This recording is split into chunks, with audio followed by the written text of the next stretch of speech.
بسم اللہ الرحمن الرحیم وبہ نستعین اما بعد اعوذ باللہ من الشیطان الرجیم بسم اللہ الرحمن الرحیم۔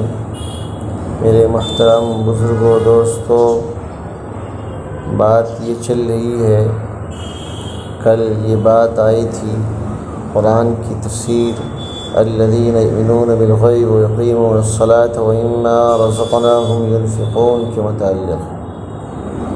اس سے پہلے ہم آپ سے بات کرتے ہیں کہ اس آیت میں اس سے پہلے میں متقین کی باقی صفات کے بارے میں بتلایا۔ حضرت عبداللہ بن مسعود اور حضرت عبداللہ بن عباس رضی اللہ عنہ نے اس کی تفسیر میں فرمایا تھا کہ نبی کریم صلی اللہ علیہ وسلم کے زمانے میں مومنین و متقین دو طرح کے حضرات تھے۔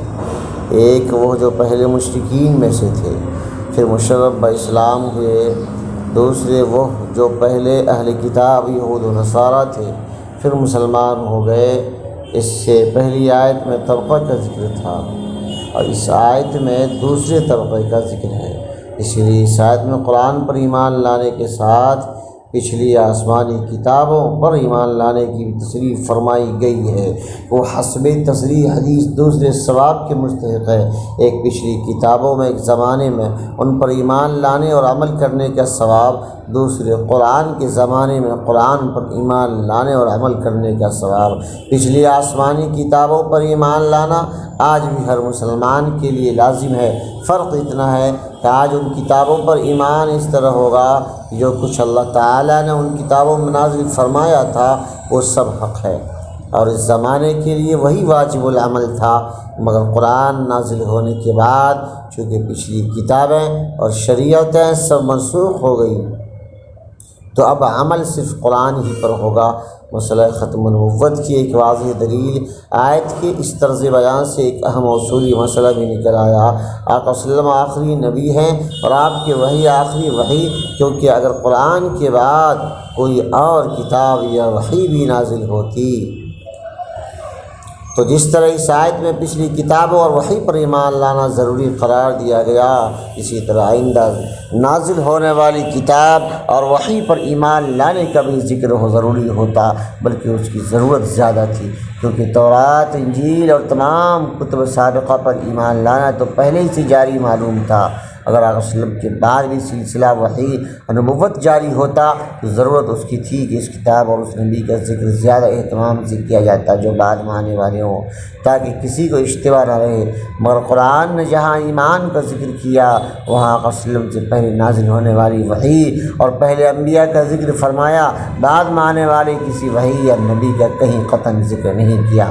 پھر صرف اس آیت میں نہیں بلکہ قرآن کریم میں یہ بھی مضمون اول سے آخر تک مختلف مقامات میں 40-50 آیتوں میں ہے۔ سب میں آقا صلی اللہ علیہ وسلم سے پہلے انبیاء، پہلی کتابوں کا ذکر ہے۔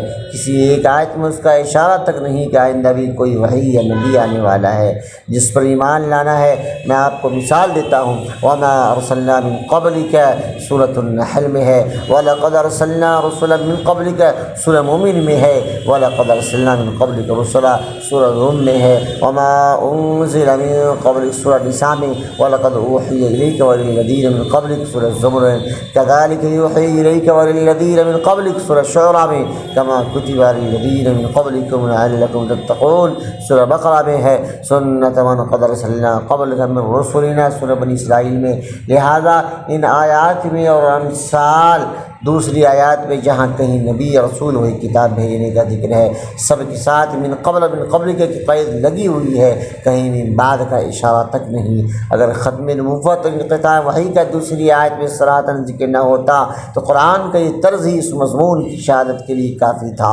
مسئلہ ختم نبوت پر قرآنی تصریحات، احادیث متواترہ کی شہادت اور امت کا اجماع تفصیل کے ساتھ دیکھنا ہو، دوسری کتابوں کا مطالعہ کریں۔ متقین کی تفسیر میں صفت ایمان بالآخرت ہے۔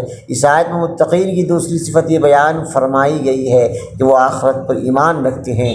آخرت سے مراد وہ دار آخرت ہے جس کو قرآن میں دار القرار، دار الحیوان کے نام سے جان۔ آخرت پر ایمان ایک انقلابی عقیدہ ہے۔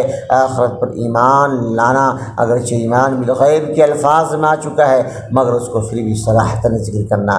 وجہ تو ظاہر ہے، جن لوگوں کے سامنے صرف دنیا کی زندگی اور اس کی عیش و عشرت اس کا انتہائی مقصود ہے، اس کی تکلیف کو تکلیف سمجھتے ہیں، آخرت کی زندگی اور اعمال کے حساب کتاب جزا و سزا کو وہ نہیں مانتے۔ وہ جب جھوٹ سچ حلال حرام کی تفریق کو اپنا عیش عشرت میں خلل انداز ہوتے دیکھتے ہیں تو ان کے جرائم سے روکنے والی کوئی چیز باقی نہیں رہتی۔ آخرت پر ایمان لانے کے اقرار اور ظاہر شریعت میں اس کو مومن کہا بھی جائے، لیکن قرآن جس ایقان کا مطالبہ کرتا ہے وہ اسے حاصل نہیں، اور وہی انسان کی زندگی میں انقلاب لانے والی چیز ہے۔ اسی کے نتیجے میں متقین کو ہدایت اور کامیابی کا وہ انعام دیا گیا ہے جس کا ذکر سورہ بقرہ کی 5ویں آیت میں ہے، اولئک علی ھدی من ربہم واولئک هم المفلحون۔ بس یہی لوگ ہیں ٹھیک راہ پر جو ان کے پروردگار کی طرف سے ملی ہے، اور یہ لوگ ہیں جو پورے کامیاب